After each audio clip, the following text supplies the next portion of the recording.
Hola, hola a todos, gracias por acompañarnos en otro Instagram Live de Actualidad Radio. Están viendo muy probablemente una repetición de un programa que hacemos todos los martes alrededor de las 5 de la tarde, hora de Miami, con la abogada Marta Arias. Este es un programa en el que tratamos de abordar algunas de las noticias más importantes en materia migratoria.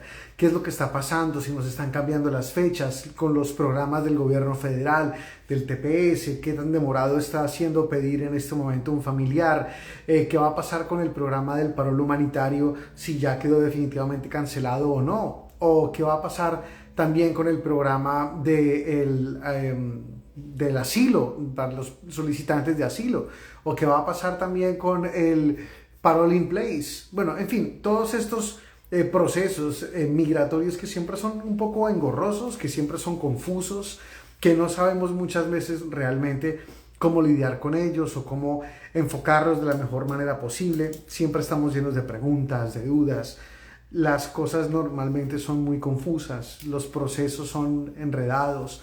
A veces creemos que podemos hacerlo solos y creemos que podemos llenar los formularios, hacer los procesos, tramitar las cosas sin ayuda. A veces recibimos ayuda confusa, a veces lo podemos hacer sin problema y a veces realmente necesitamos de una mano amiga y de una voz experta que sea la que nos oriente en estos temas relacionados con la migración.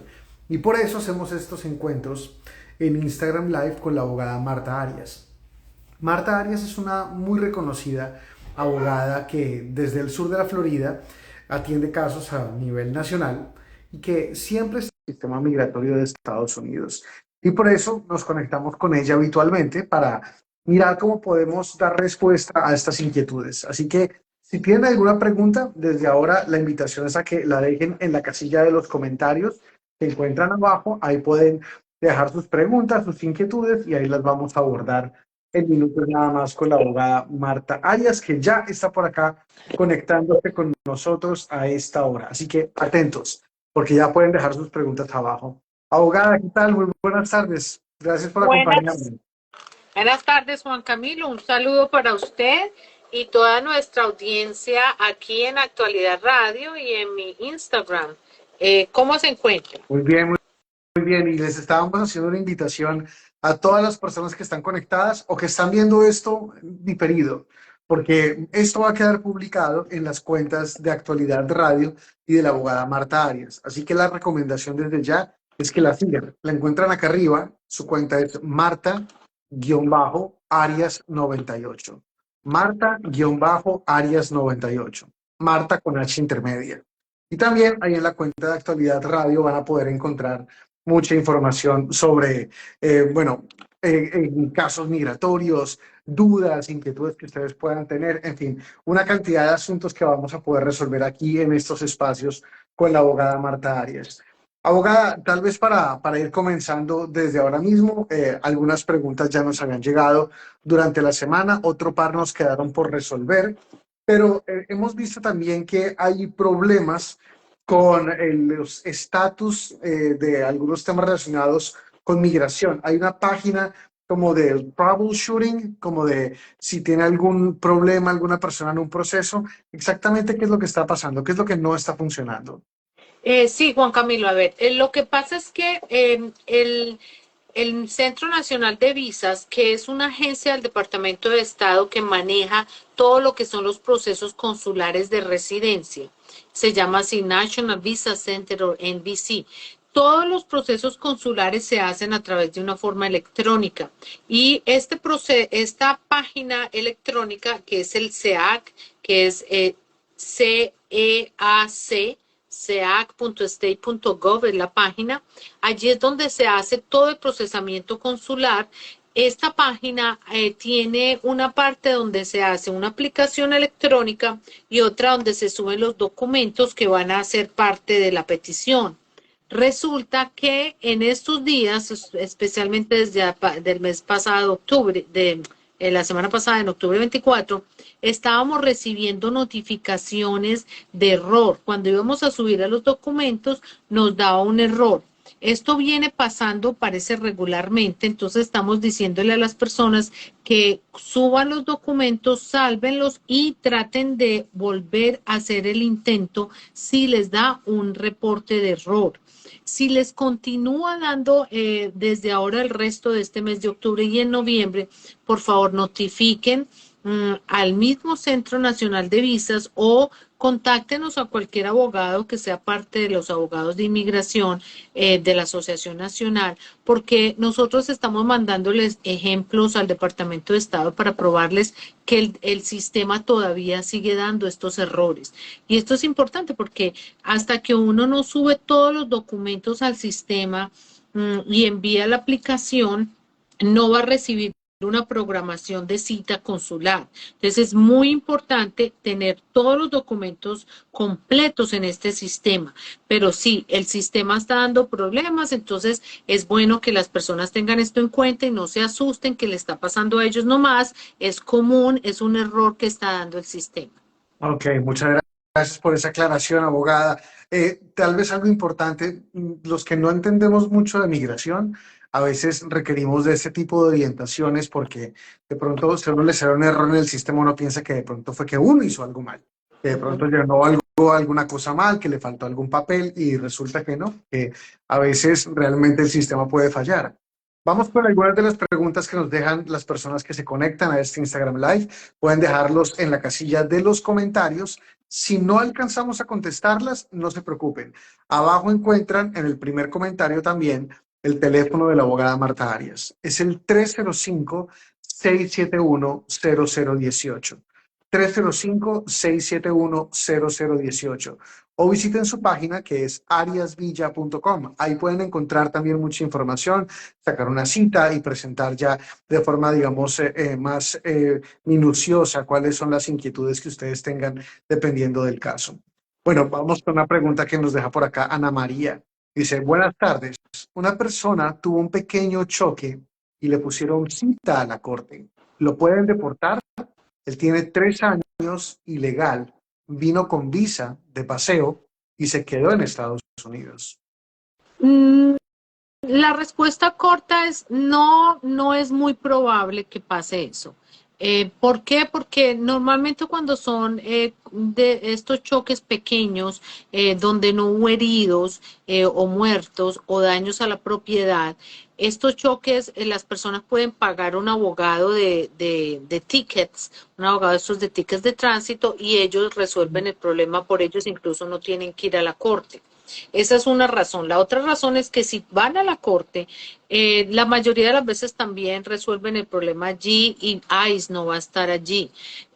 Una época, hace mucho tiempo, donde las personas que cometían, sobre todo en la época de Trump, las personas que cometían ciertos delitos de tránsito, reportaron que en las cortes de tránsito estaban ICE en algunas ocasiones tratando de detener a las personas que estaban ilegales y se presentaban en la corte. Yo pienso que esto fue como más una noticia, algo mediático, porque eso no es común que pase. Lo que sí le recomiendo a una persona en esa situación es que o contrate un abogado o se presente y resuelva el caso. No deje que el caso continúe y de pronto pueda llegar a una orden de arresto, porque ahí sí hay unas consecuencias más graves cuando hay una orden de arresto judicial, porque muchas veces después de que lo arrestan sí pueden llamar a ICE. Si tienen alguna pregunta sobre estos temas, lo mejor es orientarse con un abogado experto en estos asuntos. Nosotros consultamos por eso con Marta Arias. Y si tienen alguna pregunta un poco más desarrollada, recuerden que todos estos temas pueden ser engorrosos. No todos los casos son iguales y por eso lo mejor es orientarnos de la mejor forma posible con abogados expertos en migración. El teléfono es el que encuentran abajo y la página web ariasvilla.com. Síganla también en Facebook, porque en su página de Facebook tiene mucha información muy interesante. Es Arias Villa Law, como de L-A-W, como de leyes, Arias Villa Law. Vamos con otras preguntas que nos han dejado por acá, abogada.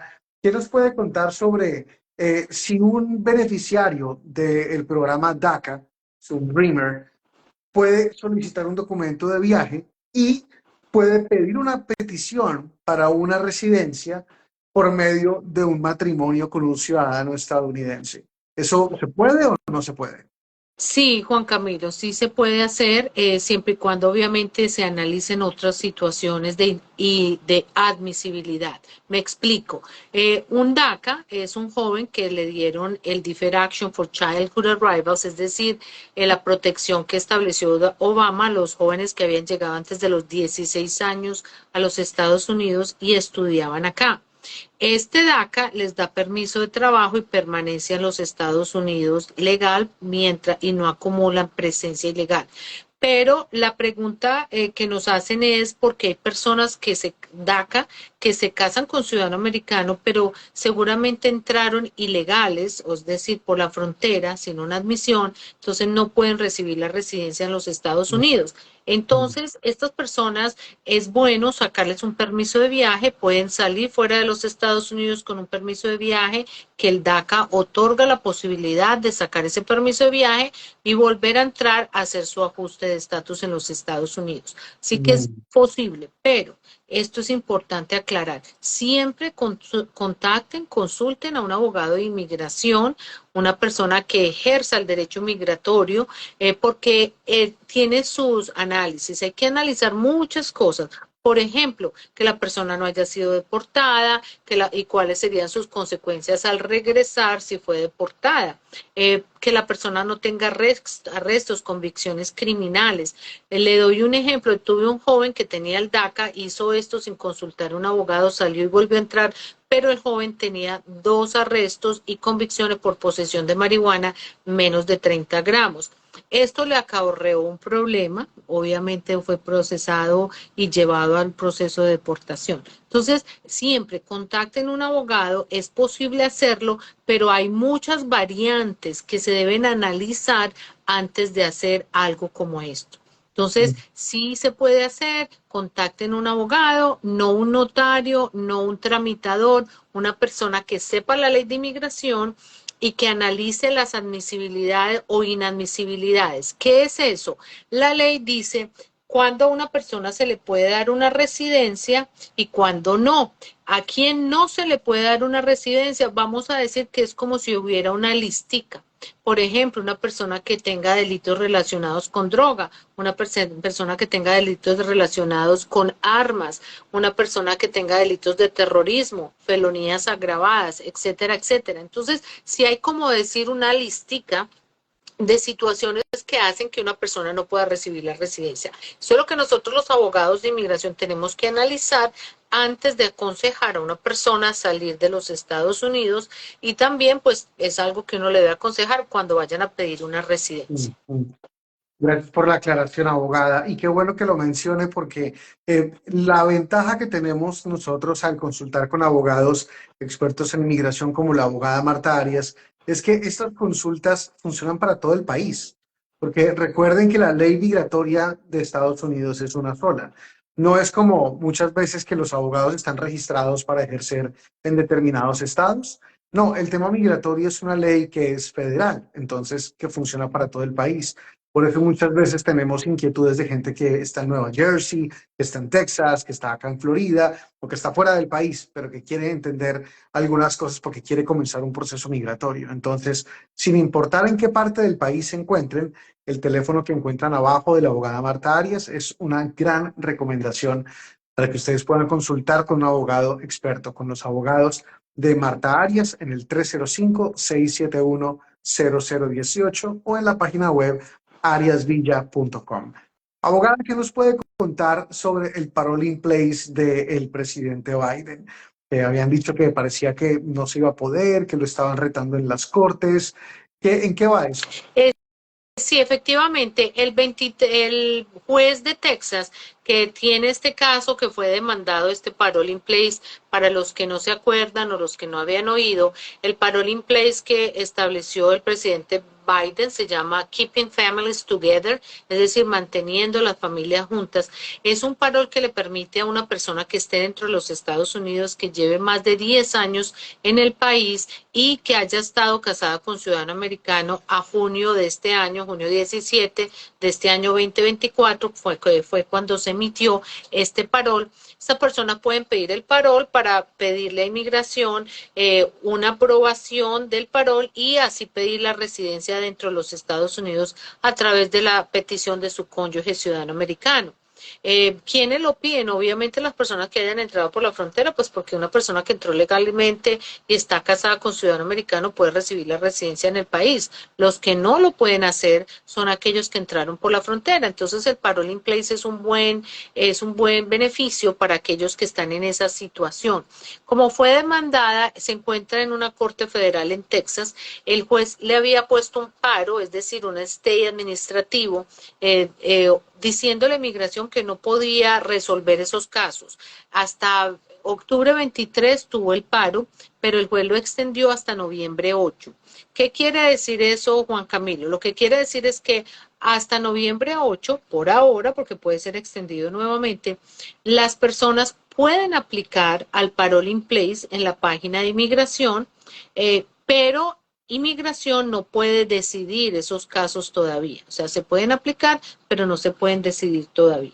Así que, bueno, eso es lo que tenemos por ahora. ¿Cuál es mi consejo? Mi consejo es que las personas continúen aplicando para el Parole in Place, todavía lo pueden hacer, por lo menos hasta noviembre 8 se puede hacer, aunque sí es cierto que no van a tener una decisión hasta pues que este litigio termine.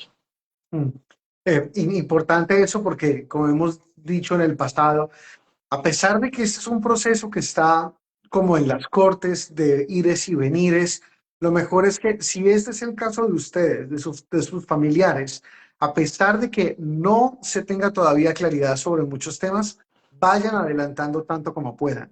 Entonces, llamen a la abogada Marta Arias, llamen al teléfono que aparece abajo, a la página web que aparece abajo, y si ustedes pueden beneficiarse de este proceso, entonces comiéncenlo, comiencen el proceso independientemente. Luego ya cuando termine, salga de cortes y comience oficialmente, ya ustedes tienen una parte muy importante adelantada. Entonces, recuerden, esto les funciona a las personas o a los matrimonios que son de un ciudadano estadounidense que se casó con una persona indocumentada que entró ilegalmente a los Estados Unidos. Entonces, si ustedes hacen parte de un matrimonio así o conocen un matrimonio así, hay un programa que está tramitándose para comenzar próximamente, está todavía en las cortes, pero podemos ir avanzando en el proceso. Así que desde ahora vayan haciendo la cita, vayan comenzando en el proceso con la abogada Marta Arias para realmente avanzar. Abogada, muy importante que y vayamos adelantando.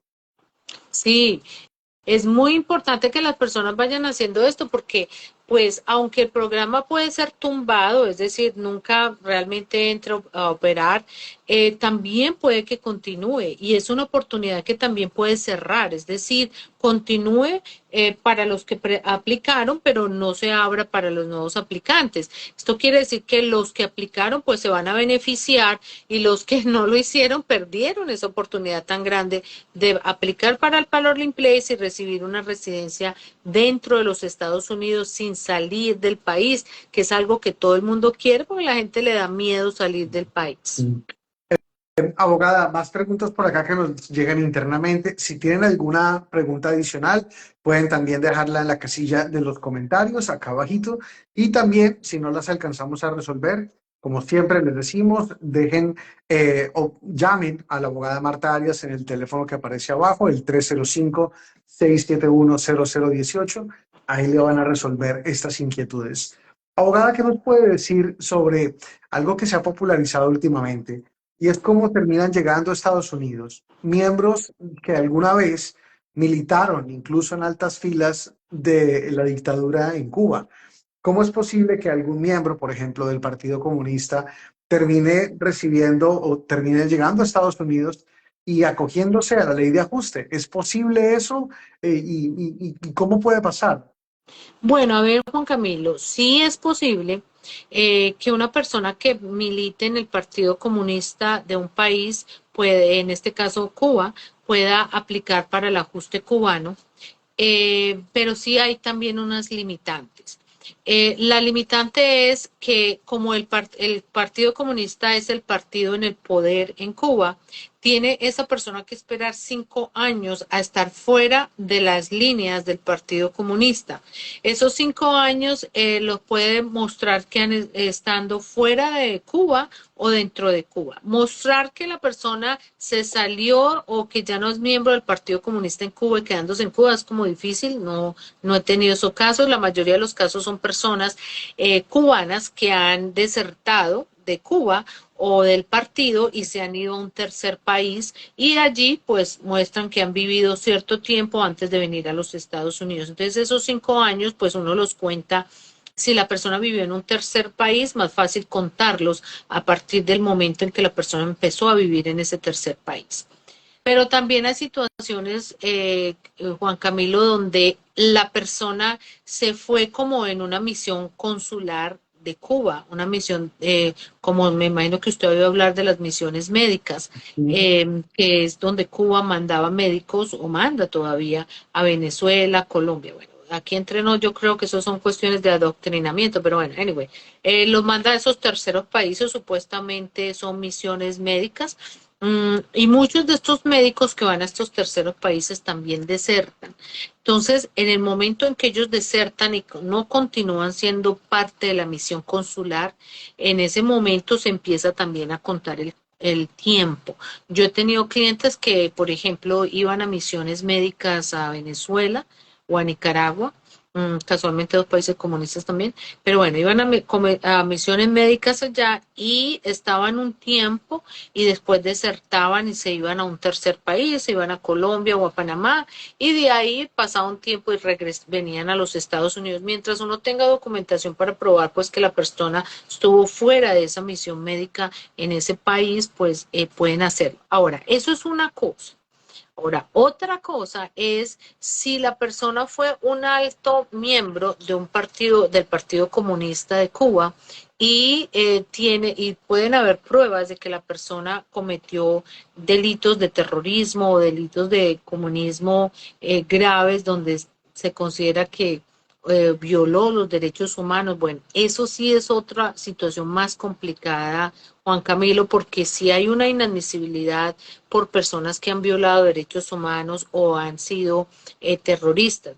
Y hay ciertas condiciones o ciertas actividades que hacen los comunistas que pueden ser considerados actos terroristas. Entonces ahí sí ya entramos en otra inadmisibilidad distinta que puede afectar la petición. Entonces, hay que analizar las dos situaciones. Si es simplemente, por ejemplo, un médico que iba en una misión médica y que después desertó, o que perteneció al Partido Comunista incluso sin voluntad, porque hay una excepción por no pertenecer, por pertenecer, pero obligado. Usted sabe que en Cuba hay un partido comunista, sobre todo lo de los jóvenes, a los que si quieren estudiar tienen que pertenecer obligadamente. Entonces, esos casos sí hay excepciones también.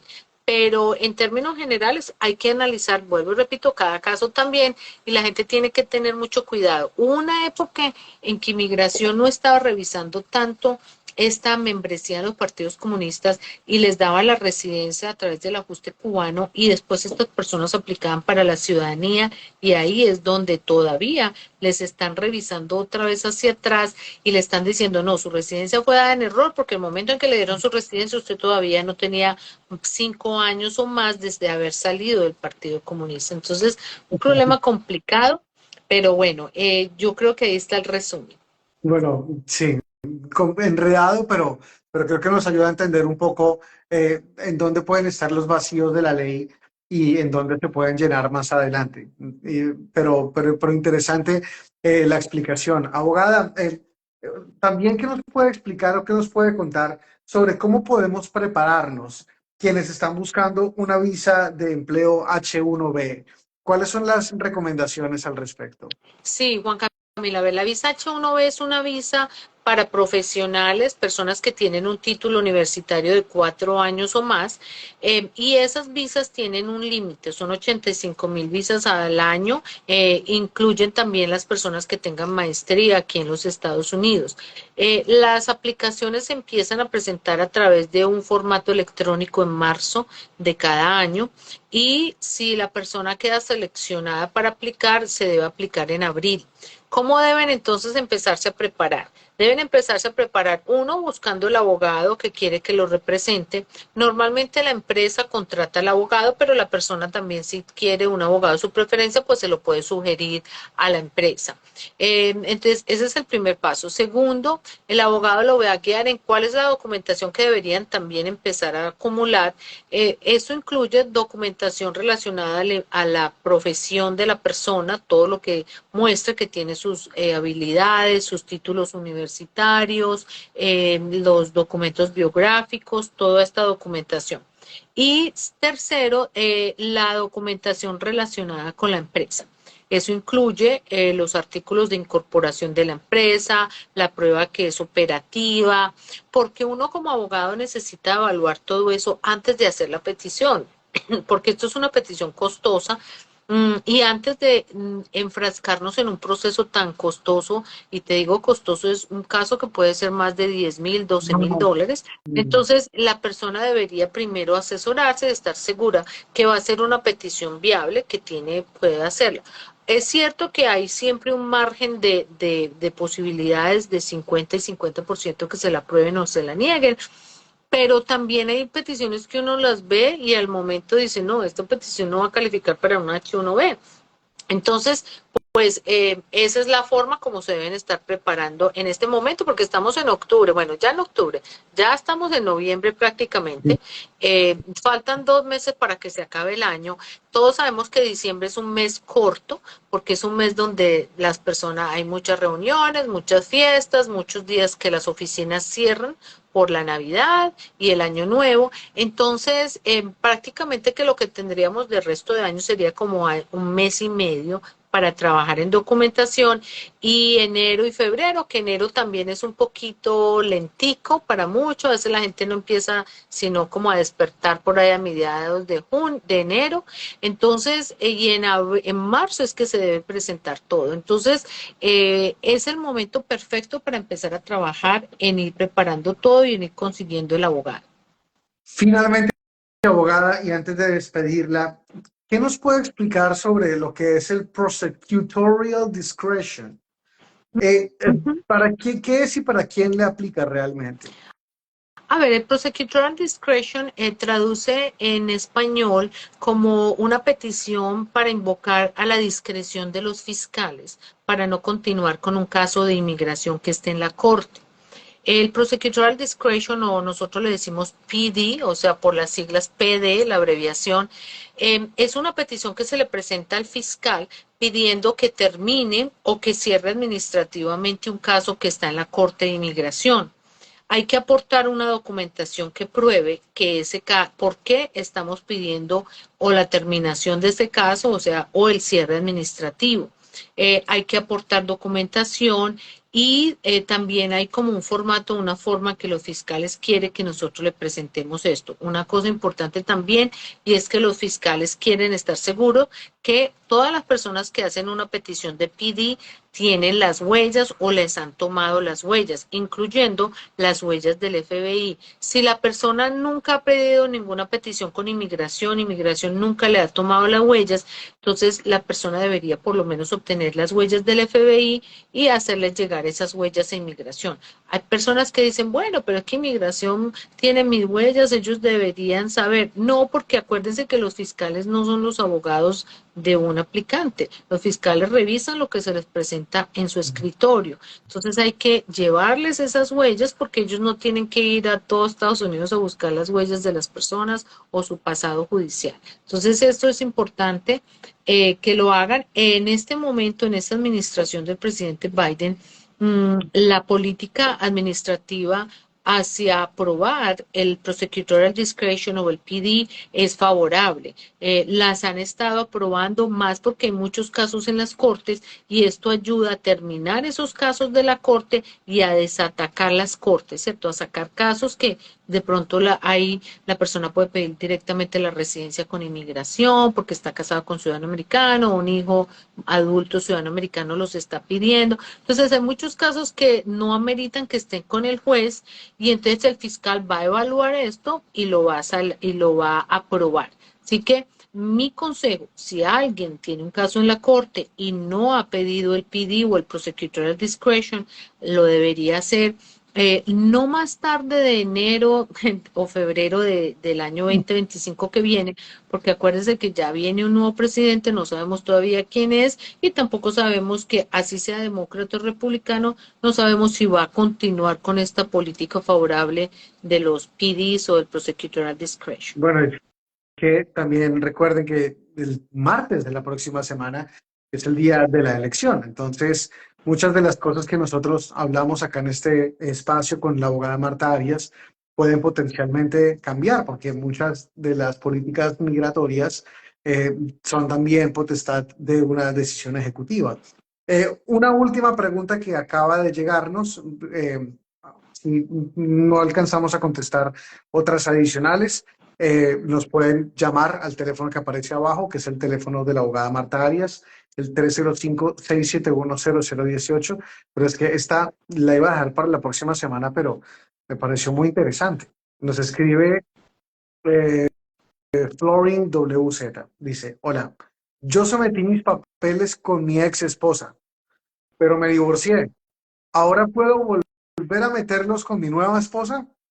En teoría, sí, obviamente tiene que probar que tanto el matrimonio anterior, del cual se divorció, como el nuevo, pues fueron dos matrimonios de verdad, que son de verdad con la intención de vivir juntos y no por un beneficio migratorio. Si con el matrimonio primero no se sometió a ninguna petición, pues todavía es más fácil, pero si se sometió a una petición, pues también la persona tiene que comprobar que ese matrimonio sí era un matrimonio de buena fe, con la intención de vivir juntos. Y someter la nueva aplicación. Ahora, si la aplicación inicial se presentó pero no ha sido aprobada o sigue pendiente, obviamente esa persona lo primero que tiene que hacer es retirar esa petición, pues porque si se divorció ya de esa persona y ya está casado con otro, pues obviamente lo primero que tiene que hacer es retirar esa petición primera, pues para estar seguro que no vaya a ser negada porque ya está casado con otra segunda persona. Entonces eso es lo Cerremos primero que ciclos. ves. Vamos a cerrar ciclos antes de abrir otros ciclos nuevos. Buena idea, buena idea. Abogada, muchas gracias por acompañarnos. Como siempre, es un placer tenerla. Nos vemos en una próxima oportunidad. Si se quedaron con preguntas, si tienen dudas, si se conectaron tarde, si se tuvieron que ir temprano, acá en la cuenta de Instagram de la abogada Marta Arias va a quedar este Instagram Live. Así que sigan la cuenta que es Marta-Arias98. Marta-Arias98. Marta con H intermedia. Y en la cuenta de Actualidad Radio. Y síganla también en redes sociales, en su página web que es ariasvilla.com, en Facebook como Arias Villa Law y en el teléfono que encuentran abajo, el 305-671-0018. Abogada, muchas gracias por acompañarnos. Gracias a usted, Juan Camilo, por todas estas preguntas que nos transmitieron los oyentes y que pudimos contestar. Gracias a todos los que nos escucharon. Les pido que compartan estos videos porque son informativos y también están en mi página de Instagram, Marta_Arias98. Si no nos siguen todavía, pues síganos allí. Y como usted dijo, mi página web, ariasvilla.com, que está ahí en el Instagram. Y también me buscan en Google, ponen mi nombre Marta Arias o Marta L. Arias, abogada de inmigración, y me van a encontrar, pues allí también en mi página hay muchísima información. Gracias, Juan Camilo. Gracias, abogada. Chao a todos. Hasta una próxima oportunidad.